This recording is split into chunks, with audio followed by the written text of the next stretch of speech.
Hi guys, this is our first series of the HTML, and we are going to learn the basics of the HTML. So if you search the Google by HTML, you will see that HTML is a hypertext markup language. What is the hypertext? So hypertext means you will have to write the code in the tag forms. There are different types of tags that is used to create the HTML page.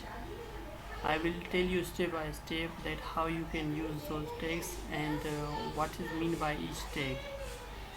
So for this lecture you can just understand that what is the full form of the HTML, that is the hypertext markup language, that is called HTML, and that is still a markup language for the any documents to create the web browser.